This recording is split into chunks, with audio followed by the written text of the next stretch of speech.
Shalom, Bapak Ibu Saudara-saudaraku yang dikasihi Tuhan. Kembali lagi kita berada dalam renungan gembala pada hari ini.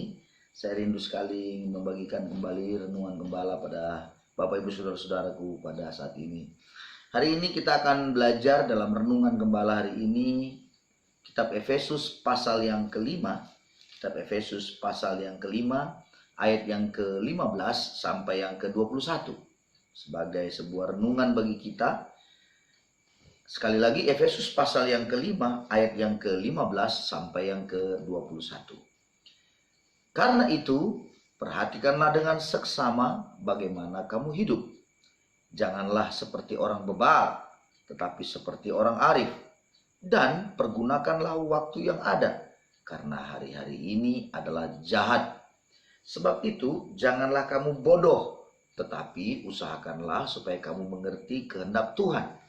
Dan janganlah kamu mabuk oleh anggur, karena anggur menimbulkan hawa nafsu. Tetapi hendaklah kamu penuh dengan roh. Dan berkata-katalah seorang kepada yang lain, dalam mazmur, kidung puji-pujian dan nyanyian rohani. Bernyanyi dan bersoraklah bagi Tuhan dengan segenap hati. Ucapkanlah syukur senantiasa atas segala sesuatu dalam nama Tuhan kita Yesus Kristus kepada Allah dan Bapa kita. Dan rendahkanlah dirimu seorang kepada yang lain di dalam takut akan Kristus. Haleluya. Bapak Ibu Saudara-saudaraku yang dikasihi Tuhan, perenungan kita hari ini kita melihat beberapa hal di dalam kehidupan, dalam kita menjalani hidup ini. Ayat yang ke-15, karena itu. Nah, kata karena itu, karena apa? Itu adalah karena ayat-ayat sebelumnya. Nah, kalau kita melihat pada ayat-ayat sebelumnya, ini topik bicara tentang hidup sebagai anak-anak terang. Di mana, Bapak Ibu Saudara-saudaraku, kalau kita sudah menjadi sebagai orang-orang yang namanya anak-anak terang, maka kita berbuahkan kebajikan, kebaikan, keadilan, dan kebenaran. Dulunya kita adalah anak-anak gelap, saudara-saudaraku. Bapak Ibu bisa baca pada ayat-ayat sebelumnya. Pada pasal yang kelima ini, pada pasal yang keempat juga bicara tentang manusia baru di dalam Tuhan. Jadi, saudara-saudaraku, saat kita belajar dari kata karena itu, saat kita melihat ayat itu, maka kita melihat pada ayat sebelumnya. Saya coba untuk kita melihat saja satu ayat saja. Ayat yang ke-8 pada Efesus pasal yang kelima ayat yang ke-8. Memang dahulu kamu adalah kegelapan, tapi sekarang kamu adalah terang di dalam Tuhan. Sebab itu hiduplah sebagai anak-anak terang, karena terang hanya berbuahkan kebaikan dan keadilan dan kebenaran. Nah, saudara-saudaraku, oleh karena kita itu adalah anak-anak terang, maka buah-buah kita yang kita hasilkan itu akan menjadi buah-buah yang baik tentunya. Jadi saudara-saudaraku, perlu kita lihat di dalam kehidupan kita sebagai anak-anak terang, buah-buah yang kita hasilkan di dalam kehidupan kita. Itu sebabnya ayat yang ke-15 kembali kita lihat. Karena itu, karena apa? Karena kita sebagai anak-anak terang, perhatikanlah dengan seksama bagaimana kamu hidup. Nah, saudara-saudaraku, perlu sekali kita memperhatikan kalimat ini. Perhatikanlah dengan seksama. Berarti saudara-saudaraku, kita perlu sekali merenung. Benar-benar kita bisa melihat bagaimana kita hidup. Bahasa saya mungkin lebih tepat kalau saya katakan kita perlu selalu mengevaluasi diri di dalam kita menjalani hidup. Terlebih pada hari-hari ini kita mengalami banyak kesulitan memang. Dan di saat seperti inilah kita mengevaluasi diri. Perhatikan dengan seksama bagaimana kita hidup selama ini. Sekarang ini juga bagaimana kita hidup. Janganlah seperti orang bebal, tetapi seperti orang arif. Saudara-saudaraku, jangan seperti orang bebal. Saudara, kata bebal itu, saudara-saudaraku, merupakan sebuah kata yang sebenarnya sangat-sangat menjengkelkan gitu. Karena bebal itu bukan saja bicara bodoh, bukan. Bebal itu artinya dia sudah diberitahu, sudah tahu kebenarannya, tapi tetap saja menolak kebenaran itu. Contohnya saudara-saudaraku saya beritahu, misal 1 tambah 1 sama dengan berapa misalnya.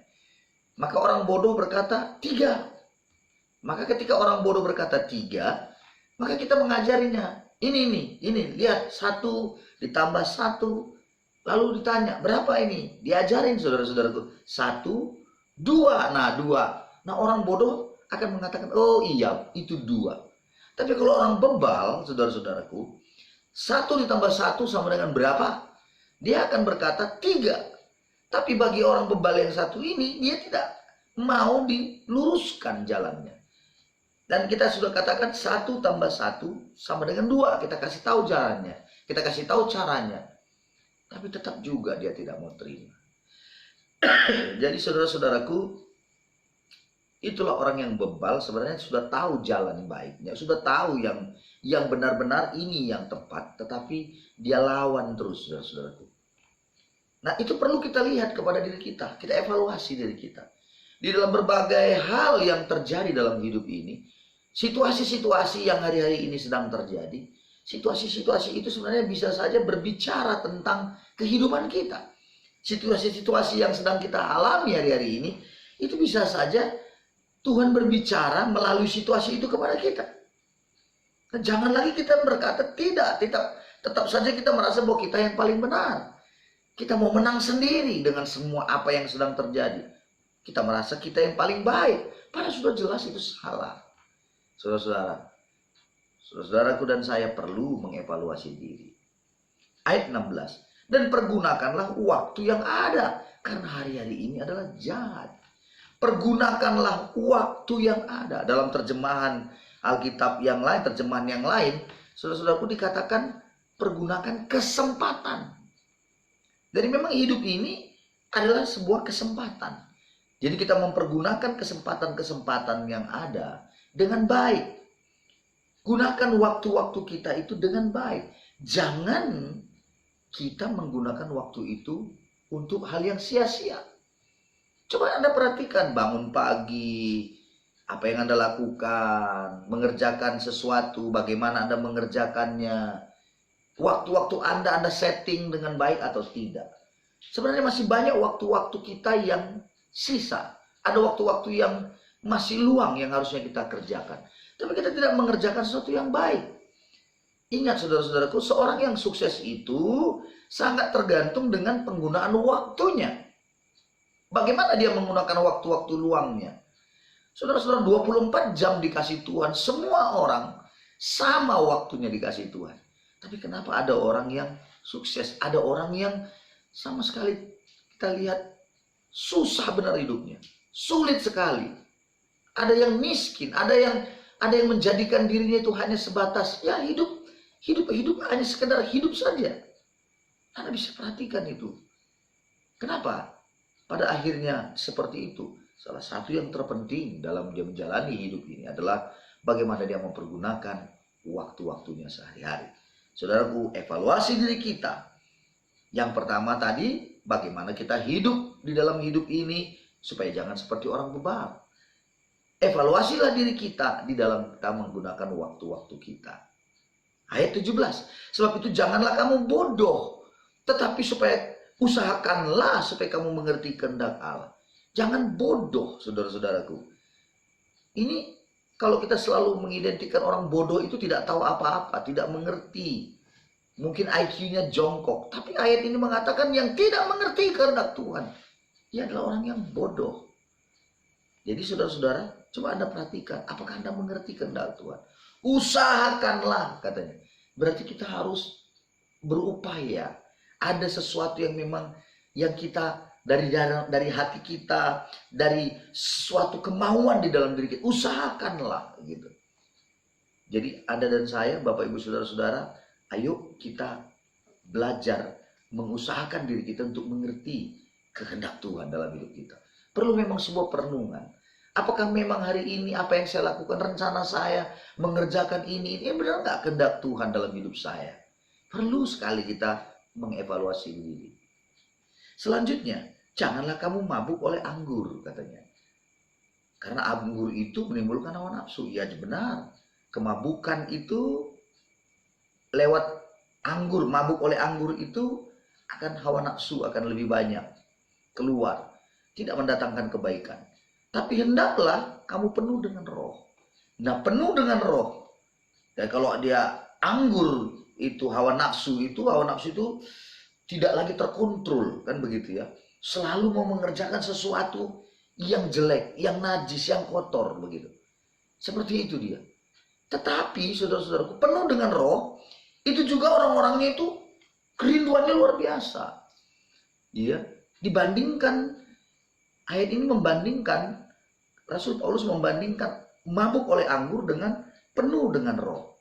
Jadi mabuk oleh anggur itu ya udah hawa nafsunya muncul betul, tidak terkontrol. Nah, orang yang penuh dengan roh harusnya juga dalam dirinya dia terus, pokoknya dia bersemangat terus begitu, saudara-saudaraku. Tapi tentunya tertib. Dalam dirinya itu pasti ada sebuah ketertiban. Tetapi begitu haus, dia rindu terus. Seolah-olah tidak terkontrol kerinduannya, sesuatu yang mau dia raih di dalam Tuhan. Itulah saudara-saudara, dibandingkan akan hal itu. Bagaimana penuh dengan roh? Di ayat-ayat selanjutnya kita melihat orang yang penuh dengan roh. Di ayat ini kalau saya menilai dan melihat ada 3 hal yang kita bisa lihat. Ayat yang 19, orang yang penuh roh itu berkata-kata seorang kepada yang lain dalam Mazmur. Nah, ini bicara tentang apa, saudaraku? Ini bicara tentang bagaimana dia kesukaannya adalah memuji Tuhan. Jadi orang yang penuh dengan roh, kesukaannya memuji Tuhan. Dan dia memang seperti orang yang tidak terkontrol begitu ya. Pokoknya kerinduan memuji Tuhan saja. Nggak peduli apapun. Nah, orang yang mabuk anggur pasti seperti itu juga. Nah, penuh dengan roh, orang yang penuh dengan roh, kesukaannya akan terus memuji Tuhan. Coba lihat diri saudara hari ini, evaluasi diri kita. Apakah kita hari-hari ini masih gemar memuji Tuhan atau tidak? Atau persungutan yang sering banyak terjadi dalam hidup ini?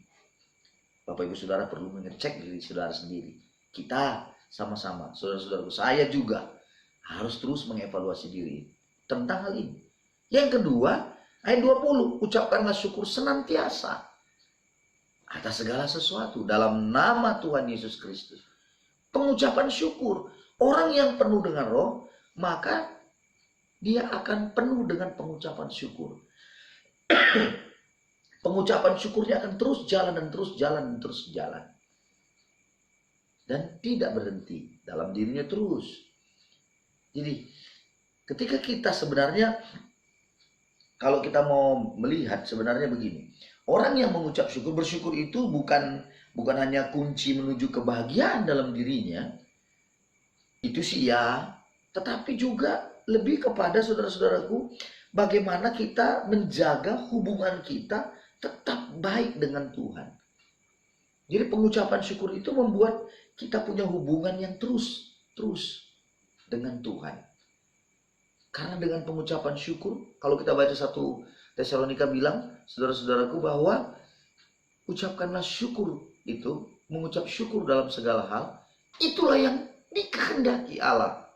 Jadi memang pengucapan syukur kita itu terus dinaikkan.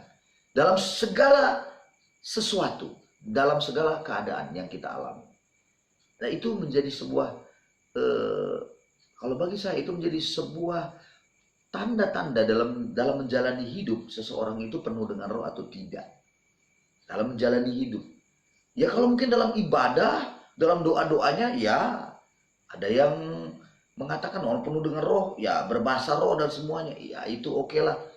Itu menurut sebagian orang yang seperti itu, ya. Benarkah seperti itu ada dalam Alkitab? Baik, itu ya.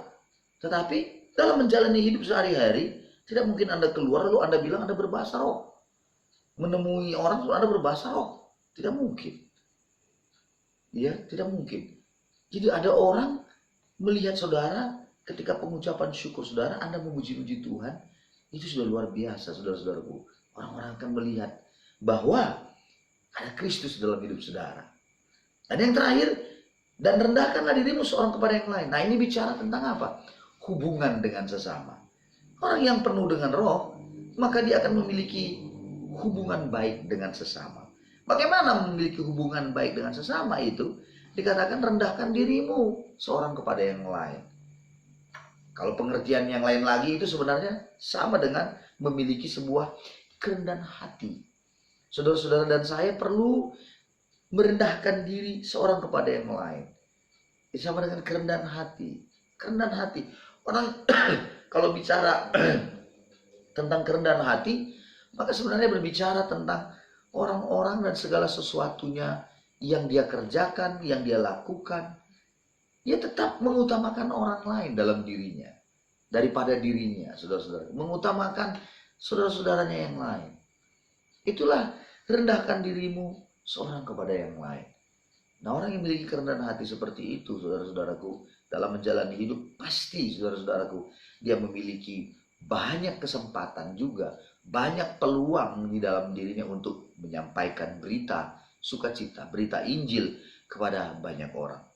Jadi saudara-saudaraku, kalau saya mau katakan di dalam kehidupan pertumbuhan rohani, saudara-saudara ya, lawan daripada kerendahan hati itu adalah kesombongan ya, kesombongan. Dan memang tidak ada musuh yang lebih hebat di dalam pertumbuhan rohani kita. Tidak ada musuh yang lebih hebat dalam pertumbuhan rohani, yaitu yang namanya kesombongan. Tidak ada yang lebih dari itu. Pokoknya saudara-saudara, ketika kita kesombongan itu ada pada kita, sulitlah kita mengalami pertumbuhan rohani. Dan kebalikannya, tidak ada yang lebih mendorong pertumbuhan rohani kita selain yang namanya kerendahan hati. Tidak ada. Jadi kerendahan hati itu akan terus. Nah, Bapak Ibu Saudara-saudaraku, saya rindu sekali pada hari ini. Mari kita mengevaluasi diri kita. Sama-sama kita mengecek diri kita. Saudara-saudaraku, bagaimana kita pada hari-hari ini.